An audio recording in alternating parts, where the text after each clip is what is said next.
Hello everyone, I am नवीन कुमार और यहाँ पर एक कंपनी है जो कि मेज, कोर्न, मक्का उस पर्टिकुलर चीज़ के अंदर में काम करती है। सो ये कंपनी जो है एज ए रॉ मटेरियल मक्के को यूज़ करती है, फिर उसके डिफरेंट टाइप्स के जो प्रोडक्ट्स होते हैं वो बनाती है। जैसे मक्के के ऊपर का जो शेल होता है उसमें फाइबर बहुत होता है, बीच का जो शेल होता है उसमें प्रोटीन बहुत होता है, फिर जो बीच का जो पार्ट होता है बीज जिसको हम बोलते हैं उससे उसके अंदर में ऑयल बहुत होता है। तो कंपनी जो है अलग अलग पार्ट्स को अलग अलग इंडस्ट्रीज को बेचने का ट्राई या काम करती है। सो मक्के को प्रोसेस करती है और बाद में उसके अलग अलग प्रोडक्ट्स होते हैं फिर अलग अलग कंपनियों को बेचती है। वो जो लास्ट में भूसा बचता है, भूसे को जो है कंपनी एज ए भूसा किस में यूज होता है, पेपर इंडस्ट्री के अंदर में, तो उसको उनको बेच देती है। आजकल एथेनॉल में भी सब कुछ भूसा बहुत काम आ रहा है, एथेनॉल बनाने के अंदर में भी। सो उस इंडस्ट्री को भी कैटर करने की कोशिश ये कंपनी करती है। सो बेसिकली इनकी जो पूरी कंपनी है वो मेज के ऊपर ही निर्धारित कंपनी आज के दिन देखने को मिल रही है। ऐसी कंपनी जिसका नाम है रेगाल रिसोर्सेज, इसका आईपीओ खुलने वाला है जो कि 12 से 14 अगस्त के बीच में खुलेगा। तो 102 का इन्होंने अपर बैंड सेट किया है, लगभग 300 करोड़ रुपए उठा रहे हैं, जिसमें से 210 ही कंपनी के पास में जा रहे हैं। बाकी 96 करोड़ कंपनी के मेन प्रमोटर्स हैं वो अपनी जेब में पैसे डालने वाले हैं। नेक्स्ट यहाँ पर देखने को मिल रहा है कि एक लगभग 15,500 करोड़ रुपए की वैल्यू यहाँ पर लगाई जा रही है। तो 1,050 करोड़ मान लो, 15,500 तो कैसे, थोड़ा सा अजीब सा सुनने में लग रहा है मतलब 1,500 भी देखने को मिल रहा है वहां पे। नेक्स्ट, सो यहाँ पर कंपनी जो पैसे उठाने वाली है उनको क्या करने वाली है and everything, just we have to go through the RHP for that. तब यहाँ पे हम लोग कंपेयर करने की कोशिश करेंगे जो पर्टिकुलर इस कंपनी के फील्ड में दूसरी कंपनियां काम कर रही हैं उनके साथ में भी। सो लॉन्ग टर्म वैल्यू क्या निकल सकती है, आज के दिन मैनेजमेंट क्या काम कर रहा है और लिस्टिंग गेन कितनी मिलने की उम्मीदें हैं। Let's proceed with this RHP. तो जितने भी कंपनी पैसे उठा रही है वो सारे के सारे जो है कंपनी लोन पूरा करने में काम में लेने वाली है। मेनली 160 करोड़ रुपीज, बाकी 210 करोड़ रुपए उठा रही है। तो बाकी जो पैसे हैं वो जनरल कॉर्पोरेट पर्पसेस में यूज किए जाएंगे, जैसे कि यहाँ पर आईपीओ लेके आने में खर्चा है हो गया और बाकी और जो खर्चे होते हैं। नेक्स्ट यहाँ पर जितने भी जो कौन कौन से प्रमोटर्स हम अपना स्टेक सेल करें और कितना सेल करें उसकी इन्फॉर्मेशन यहाँ पर आप लोग पढ़ सकते हैं। अनिल किशोर पुरी जी आज के दिन इस कंपनी को मेनली चला रही हैं। कोई केस वेस कंपनी पे नजर आ नहीं रहा है और साथ में कंपनी पे कोई कंटिजेंट लाइबिलिटी भी नजर नहीं आ रही है। 2012 में इस कंपनी की शुरुआत हो गई थी, 2015 में इन्होंने अपना नाम चेंज कर दिया और नाम में भी क्या चेंज किया, शुरुआत में रिगाल रिसोर्सेज प्राइवेट लिमिटेड रखा था, फिर रिगाल थोड़ा सा ऐड कर दिया इन्होंने और बाद में 2021 के अंदर में अभी ये पब्लिक लिमिटेड में कन्वर्ट करके अपना आईपीओ लेके आ रही है। नेक्स्ट यहाँ पर इनको इन्होंने जो अपनी ऑपरेशन है मेनली जो आज के दिन काम कर रहे हैं उसका जो मेन जो ग्रोथ है वो स्टार्ट हुआ 2018 के बाद में, जहाँ पे इन्होंने टन्स पर डे की जो प्रोडक्शन कैपेसिटी है उसको स्टार्ट किया और बाद में टरबाइन से okay installation of 1.3 megawatt turbine भी इन्होंने लगाई है, जो कि मतलब इलेक्ट्रिसिटी भी अपनी खुद ही बना रहे हैं, कहीं से और से खरीदने की ज़्यादा जरूरत पड़ नहीं रही है। That's again great. यहाँ पर कंपनी कोई holding company, subsidiary, joint ventures कुछ देखने को नहीं मिल रहा है। अनिल किशोर पुरिया जी के बारे में आप इन्फॉर्मेशन यहाँ पर पढ़ सकते हैं। एंड यहाँ पर उम्र भी ठीक ठाक इनकी है एंड एक्सपीरियंस भी यहाँ पर 10 साल के आसपास का देखने को मिल रहा है, but just not that great kind of experience and everything we are not seeing over here, but still it's fine, right. यहाँ पर 3 करोड़ रुपए ये तनख्वाह लेने वाले हैं या फिर 10% जो है आफ्टर टैक्स जो प्रॉफिट बचने वाला है उसका लेने वाले हैं। जो भी दोनों में से बड़ा ज़्यादा अमाउंट रहेगा उसको मैं लूंगा, ऐसा ही बोल रहे हैं। या तो मैं प्रॉफिट के लूंगा या फिर या भाई घर भी चलाना है तो सैलरी भी ले सकता हूँ, दोनों में से जो भी ज़्यादा है। नेक्स्ट यहाँ पर कंपनी जो लोगोज वगैरह जो यूज करती है वो इन्होंने रजिस्टर करवा रखे हैं, जिसको ग्लेज जो इनका लोगो है वो ज़्यादा इन्होंने अपने आप में रजिस्टर करवा रखा है। जो कंपनी की प्रॉपर्टीज हैं मेनली वो कुछ लीज के ऊपर में है और कुछ रेंट एंड ओन्ड प्रॉपर्टीज इनके पास में देखने को मिल रही है। मेनली मैन्युफैक्चरिंग फैसिलिटी जो है वो ओन्ड है एंड दूसरी प्रॉपर्टी वो भी ओन्ड है। सो मेनली जो यहाँ पर ऑफिस प्रीमाइसेस हैं वो रेंट पर है। बाकी इनके जो काफ़ी सारे वेयर हाउसेज हैं तो वेयर हाउसेज बहुत ही अलग अलग जगह के ऊपर में हैं और बहुत ज़्यादा हैं, तो वो सब भी इन्होंने यूजुअली लीज पर ही ले रखी है, राइट। और कुछ वेयर हाउसेज की मैंने यहाँ पर आपको फोटो दिखाई है एंड बाकी काफ़ी सारे इनके वेयर हाउसेज देखने को मिल रहे हैं। वेयर हाउसेज एंड दूसरे जो नामों से भी इन्होंने ले रखे हैं, मेनली बिहार में देखने को मिल रहे हैं। नेक्स्ट यहाँ पर बिकॉज अब वेयर हाउसेज खोलने जरूरी हैं, बिकॉज बिहार हो गया या फिर दूसरे स्टेट्स हो गए जहाँ पर मेज की प्रोडक्शन मेनली उधर ही होती है, मेज की प्रोडक्शन बिहार साइड में। तो वहाँ पर फिर अलग अलग जगह के ऊपर में इनको वेयर हाउसेस बनाने पड़ गए, बिकॉज पहले वहाँ इकट्ठा करना, फिर वहाँ से फिर प्रोसेसिंग प्लांट मैन्युफैक्चरिंग प्लांट में ट्रांसफर करना है, तो वेयर हाउसेस की जरूरत पड़ती है, तो उनको किराए के ऊपर में इन्होंने ले रखा है। That's again great. कंपनी में 491 एम्प्लॉइज आज के दिन काम कर रहे हैं, जिसमें से एक तिहाई जो लोग हैं वो मैन्युफैक्चरिंग फील्ड के अंदर में काम कर रहे हैं, बाकी जो है अलग अलग फील्ड में, जैसे यूटिलिटी हो गया, रिसर्च एंड डेवलपमेंट। वाह, टॉप मैनेजमेंट में कितने लोग हैं? 4 लोग ही बैठे हुए हैं। एचआर में 48 लोग बैठे हुए हैं, एचआर एंड एडमिन्स के अंदर में। बाप रे, हर चार 3 बंदों को रगड़ने के लिए एक बंदा इन्होंने रखा हुआ है। ठीक है। नेक्स्ट यहाँ पर जो देखने को मिल रहा है कि कंपनी जो अपना क्या बोलते हैं उसको, जो परचेज करती है, माल खरीदती है, वो बिहार से ही खरीदती है, और दूसरा वेस्ट बंगाल से खरीदती है। जैसे मैंने बताया कि वो जो बेल्ट है उधर की मेज की प्रोडक्शन सबसे ज़्यादा आज के दिन देखने को मिलती है। ये इनकी फैक्ट्री की आप लोग फोटोज वगैरह देख सकते हैं, और ये इन्होंने अलग अलग प्रोसेस बता कि मेज यहाँ पर आया, साफ हुआ, फिर स्टीपिंग हुई, फिर फर्स्ट ग्राइंडिंग हुई, फिर सेकंड ग्राइंडिंग हुई, फिर वहां से कौन कौन सी चीजें इनकी निकल के आती हैं, कौन कौन से आइटम्स के कौन कौन से प्रोसेस के पार्ट में निकल निकल के आती हैं, उन्होंने यहाँ पर पूरा अच्छे से समझा रखा है। आप इस प्रोसेस को समझ सकते हैं, अच्छे से देख सकते हैं। राइट। नेक्स्ट यहाँ पर कंपनी का जो माल बिक रहा है वो लगभग 7% के आसपास में एक्सपोर्ट भी होता है। राइट। सो मेनली जो है इंडिया के अंदर में इनका माल कंज्यूम हो जाता है। इनका आज के दिन जो जो मार्केट है, जो कि जिस जिस पर्टिकुलर फील्ड को ये कैटर करते हैं, उनका जो मार्केट है कितना बड़ा है, उसकी इन्फॉर्मेशन आप लोग यहाँ पर पढ़ सकते हैं। 2024 की वैल्यूज यहाँ पर है, 2029 की जो फ्यूचरिस्टिक वैल्यूज हैं वो यहाँ पर है। दैट मीन्स कि ये बहुत काफ़ी ठीक ठाक बड़ा मार्केट यहाँ पर देखने को मिल रहा है। ये यूएस डॉलर के अंदर में जो वैल्यूज हैं, इसको करोड़ों में आप कन्वर्ट करोगे तो काफ़ी करोड़ों में जाएंगे। नेक्स्ट यहाँ पर देखने को मिला कंपनी के जो नए डीलर्स हैं, क्योंकि अब कंपनी का जो माल बिकेगा वो डीलर्स के थ्रू ही तो बिकता है। यहाँ पर जो डीलर्स हैं वो कितने हैं, उन्होंने नए कितने ऐड कर रखे हैं, तो यहाँ पर देखने को मिला कि 84 2024 में थे, अभी 138 है न्यू डीलर्स, 163 इन्होंने ऐड किए हैं। That's great. और रेवेन्यू भी इनका इंक्रीज होता जा रहा है, डीलर्स के थ्रू जो रेवेन्यू आ रहा है, वो डीलर्स वाला जो रेवेन्यू है वो ठीक ठाक यहाँ पर इंक्रीज होता ही जा रहा है। नेक्स्ट इनका रिपीटेड कस्टमर से कितना रेवेन्यू आ रहा है, तो उसको भी आप लोग यहाँ पर समझ सकते हैं कि यहाँ पर 490 मिलियन, और इस बार जो रिपीटेड कस्टमर से 806 मिलियन रुपीज, या सॉरी 806 करोड़ रुपीज, बिकॉज ये मिलियंस में नहीं, ये मिलियंस में डेटा है, तो हम इसको करोड़ में कन्वर्ट करके बोलते हैं, तो 806 करोड़ का इन्होंने रिपीटेड कस्टमर से आया है, जिसमें से इनका लगभग 900 950 तो पूरा रेवेन्यू है, उसमें से 806 तो इनका रिपीटेड कस्टमर से आ रहा है, यूनिक कस्टमर से। तो बहुत ही मतलब पॉइंट है कि नए कस्टमर्स भी जुड़ जा रहे हैं, मेन हो जा रहे हैं। That's great. राइट। नेक्स्ट यहाँ पर पेपर इंडस्ट्री से इनका 27% रेवेन्यू आता है। फीड इंडस्ट्री, जो जानवरों वाली फीड इंडस्ट्री होती है, उससे 13% आता है। बाकी अदर्स से इनका 35% रेवेन्यू देखने को मिलता है। अब यहाँ पे जैसे ओके, तो यहाँ पर कुछ खास है नहीं।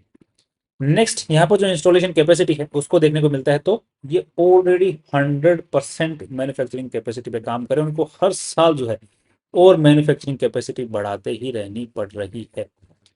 That's the kind of demand मेज हैज। राइट। अब यहाँ पे इनकी जो टोटल कैपेसिटी है, वो भी total usage of power is 7, ये इतने मेगावाट की इनको जरूरत पड़ती है। बाप रे। Okay, so we have already discussed this, and okay, now these are the products, जिनके जो मेन प्रोडक्ट्स हैं ये वाले हैं। फिर ये को प्रोडक्ट्स जो निकल के आ सकते हैं बाहर, जो कि पूरे प्रोसेस में अलग अलग जो निकल के आते हैं। तो इनका मेन जो प्रोडक्ट है वो है स्टार्च। स्टार्च निकलना है इनका मेन प्रोडक्ट। अब आज के दिन की वेयर हाउसेस की आप इन्फॉर्मेशन यहाँ पर देख सकते हैं, काफ़ी अच्छा खासा इनके पास में देखने को मिल रहा है। सो आई थिंक इसकी जिस हिसाब से ग्रोथ है, इस कंपनी को वैल्यू मिलनी चाहिए लिस्टिंग गेन के अंदर में भी, और फ्यूचरिस्टिक वैल्यू भी इसको मिलनी चाहिए मार्केट से। I am hopeful in this thing. यहाँ पर टॉप 10 कस्टमर से इनका 45% रेवेन्यू आया है, पिछले साल 50 आया था, उससे पिछले साल 55 आया था। दैट मीन्स कि ये dependency on a single customers is decreasing day by day. That's again great thing. अब थोड़ा सा हम कंपनी को समझ लेते हैं। सो बैलेंस शीट की अगर अगर हम लोग नजर डालते हैं, तो यहाँ पर देखने में टोटल कंपनी में पैसे लगे हुए हैं 860 करोड़ रुपए, जिसके अंदर में से इन्वेस्टर्स का जो पैसा लगा हुआ वो है 243 करोड़ रुपीज ओनली। राइट। तो यहाँ पर debt to equity ratio before the IPO is very बेकार, बट आफ्टर द आईपीओ अगर हम लोग यहाँ पर चेक करने की कोशिश करते हैं डेट टू इक्विटी रेशियो, तो यहाँ पर लगभग कितना 200 150 करोड़ के आसपास में जा रहा है। तो यहाँ पर 160 करोड़ रुपए और चले जाएंगे, जिसकी वजह से इनका जो डेट ये जो इसमें ऐड हो जाएंगे तो कितने हो जाएगा, 400 करोड़, 400 करोड़ के साथ 860, डेट टू इक्विटी रेशियो अच्छा हो जाएगा। नेक्स्ट यहाँ पर देखने को मिल रहा है कि कंपनी का जो जितना भी पैसा है उधारी में, तो लॉन्ग टर्म शॉर्ट टर्म कितना है, तो यहाँ पर देखने को मिल रहा है कि लॉन्ग टर्म की जो उधारी है वो लगभग 202 करोड़ रुपए की है। दैट मीन्स कि अगर आईपीओ के पैसे अगर जो इन्वेस्टर लोग, जो प्रमोटर लोग हैं, वो अपनी जेब में डालेंगे और वो भी कंपनी के पास नहीं थे, तो उधारी और कम हो सकती थी। That would have been great by the way. But यहाँ पर अब ठीक है, उनको भी पैसे कमाने हैं, तो that's fine bye the way. Non current liability sorry 304 crore रुपए की है लॉन्ग टर्म उधारी, जिसको हम बोलते हैं 304 करोड़ रुपए की, तो अभी 350 करोड़ के आसपास में जो उठा रही है, राइट। तो 350 करोड़ उठा रही है, 300 करोड़ रुपए उठा रही है, सॉरी। तो यहाँ पर लगभग जितना उधारी है वो पूरा का पूरा उधारी चुकाई जा सकती थी आराम से। कॉर्पोरेट अगर एक्सपेंसेस उठा दें तो मतलब काफी हद तक उधारी चुकाई जा सकती थी, बट इसमें से कंपनी आधा उधारी ही चुका रही। अब थोड़ा सा हम देख लेते हैं कंपनी के जितने भी पैसे उधारी वाले या खुद ने लगा रखे मेनली कहाँ पड़े हुए हैं आज के दिन। तो यहाँ पर देखने को मिल रहा है कि property plant and equipment, that means की जो कंपनी वेयर हाउसेज मैनेज करती है और प्रॉपर्टी जो फैक्ट्री लगा रखी है उसमें 375 करोड़ रुपए लगे हुए हैं। बाकी जो और फैक्ट्री सेटअप जो है कंपनी और प्रोडक्शन कैपेसिटी बढ़ाने पे ध्यान दे रही है, तो वो प्रोडक्शन फैसिलिटी जो बढ़ा रही है उसमें 70 करोड़ रुपए लगा रखे हैं कंपनी ने अभी आज के दिन। नेक्स्ट यहाँ पर इन्वेंट्री पड़ी हुई है 118 करोड़ रुपए की, और यहाँ पर 136 करोड़ रुपए की ट्रेड रिसीवेबल्स भी है, जो कि ज्यादा कुछ खास इंक्रीजिंग ऑर्डर में नहीं देखने को मिल रहा है। अगर हम लोग रेवेन्यू के इंक्रीज ऑर्डर को हम लोग यहाँ पर चेक करते हैं, तो 500 करोड़ का रेवेन्यू 23 में था, फिर 600 करोड़ का हुआ, फिर 900 करोड़ रुपए का रेवेन्यू इंक्रीज हो गया, बिकॉज कंपनी की प्रोडक्शन कैपेसिटी बढ़ रही है। 100% का प्रोडक्शन कैपेसिटी पे कंपनी काम कर रही है, तो जैसे जैसे प्रोडक्शन कैपेसिटी बढ़ा रही है वैसे वैसे कंपनी का रेवेन्यू बढ़ता जा रहा है। बिकॉज लोग, मुझे लग रहा है कि बस आप तो बनाओ, खरीद लेंगे आप। पर पीछे कुछ माल बच भी नहीं रहा है, बिकॉज मेज में बचेगा तो खराब हो जाएगा। बट इनके पास में जो साइलोज हैं जिनमें टेम्परेचर मेंटेन करके इसके जो वेयर हाउसेज हैं वो अच्छे खासे इनके पास में देखने को मिल रहे हैं। That's again great. सो सामान खराब भी नहीं हो रहा है, राइट।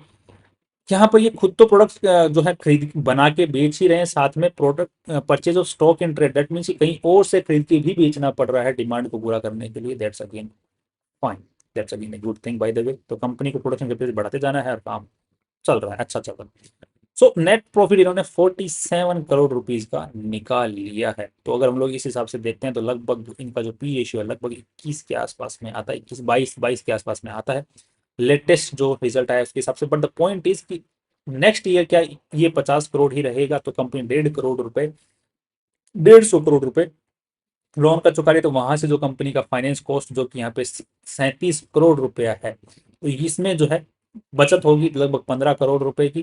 तो 15 करोड़ रुपए से अगर हम लोग नेट प्रॉफिट में चेक करते हैं तो 12-13 करोड़ रुपए के आसपास में यहाँ पर ऐड होगा, तो 50 तो लगभग 65 करोड़ के आसपास का जो हम लोग मान के चल सकते हैं 65 करोड़ का। तो यहाँ पर कंपनी में अगर नेट प्रॉफिट में कोई इंक्रीज नहीं आता तो लोन कम करने की वजह से 65 करोड़ रुपए हो जाएंगे, जिसके हिसाब से अगर हम लोग पी रेशियो कंपेयर करते हैं तो यहाँ पर देखने को मिलता है कि 1050 डिवाइडेड बाई 64 मान लो यार, तो 16-17 का आसपास का पी रेशियो निकल के आता है। जिसको अगर हम लोग कंपेयर करके देखते हैं यहाँ पर, तो एक ये कंपनी है सनस्टार जो कि सिमिलर सा काम करती है, जो कि प्लांट बेस्ड प्रोडक्ट्स के थ्रू, एंड यहाँ पर उसका 35 का देखने को मिल रहा है। दो इस जो सिमिलर सा है, सेम नहीं है। यहाँ पर इस पर्टिकुलर कंपनी का अंबुजा एक्सपोर्ट्स इसका 19 का है, इसके मुकाबले भी अच्छा है। ये पर्टिकुलर कंपनी गुलशन पॉलियोल्स, ये अगेन एथेनॉल वगैरह से बनाती है भूसे वगैरह से, तो उसका 38 का है। एंड यहाँ पर एक कंपनी जो कि स्टार्च ही बनाती है direct, Sukhjeet starch and chemicals, नाम में स्टार्च लिखा हुआ है, राइट, इसका 14 का चल रहा है। सो मेनली अगर हम लोग कंपेयर करके देखते हैं सभी कंपनियों के साथ में, तो यहाँ पर इसका इस कंपनी के मुकाबले मात खा रही है पी रेशियो में, कमाई के हिसाब से बाकी सब में जीत जा रही है। अब इस कंपनी से अगर हम लोग ग्रोथ रेट चेक कंपेयर कर लेते हैं तो इसकी ग्रोथ रेट भी यहाँ पर देखते हैं तो 2023 में 1500 करोड़ की थी, फिर 1300 की हुई, फिर अगेन 1500 की हुई है। सो कि ग्रोथ रेट कुछ खास उसके मुकाबले जो ग्रोथ रेट है वो कुछ खास नहीं देखने को मिल रही है, मतलब उतनी तेज ग्रोथ रेट रही देखने को नहीं मिल रही है, वो ज्यादा कॉस्ट एफिशिएंटली काम कर पा रही है। So that's kind of value यहाँ पर देखने को मिल रही है। बाकी आप लोग थोड़ा सा एक चीज और देख लेते हैं, कैश फ्लो। तो यहाँ पे कैश बच रहा है हाथ में, यस। तो लेट्स सी, यहाँ पर 11 करोड़ का इन्होंने कैश फ्लो जो है ऑपरेटिंग एक्टिविटीज से नेगेटिव में गया है। अब क्या वो नेगेटिव में नेगेटिव रीजंस की वजह से है, पॉजिटिव रीजंस की वजह से, तो यहाँ पर देखने मिला 114 करोड़, 114 करोड़ में से अगर हम लोग माइनस कर देते हैं कौन सा वाला, फाइनेंस कॉस्ट इसको देख लेते हैं 36 करोड़, इसमें से अगर इसको माइनस कर देंगे तो लगभग 70 करोड़ रुपए के आसपास में, 70 80 80 करोड़ के आसपास, 75 करोड़ के आसपास में बचेगा। 75 करोड़, 75 करोड़ के अंदर में से 61 करोड़ रुपए तो इन्वेंट्री, ठीक है इन्वेंट्री ठीक है जी।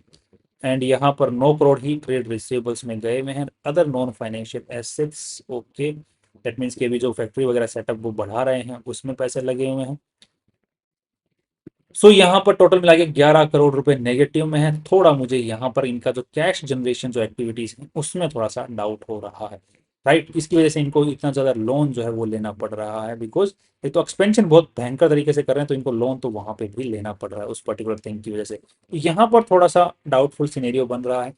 सो जो ओवरऑल इन्होंने जो वैल्यू लगाई है वो, जो कुछ कंपनियां हैं उनके मुकाबले सही है, बट एक पर्टिकुलर कंपनी के मुकाबले खराब है, और उसमें भी ग्रोथ रेट कुछ खास नहीं है, तो इसको मार्केट जो है अच्छी ठीक ठाक वैल्यू मिलनी चाहिए उस कंपैरिजन के हिसाब से। पीबी रेशियो के ऊपर थोड़ा सा बात कर लेते हैं नेटवर्थ के हिसाब से। तो यहाँ पर आज के दिन इस पर्टिकुलर कंपनी की जो नेटवर्थ है वो कितनी है, 235, और जो हमें ऑलरेडी कंपेयर कर चुके हैं वैसे तो 200।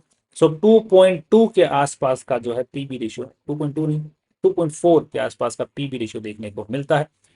उसको भी अगर हम लोग कंपेयर करते हैं इनके साथ में, तो इसका है 2.3, इसका है 1.57, इसका है 1.76, राइट। तो इनके मुकाबले अगर देखा जाए तो भी कंपनी ने यहाँ पर, इसका कितना है पीबी रेशियो, तो इसका है 0.98।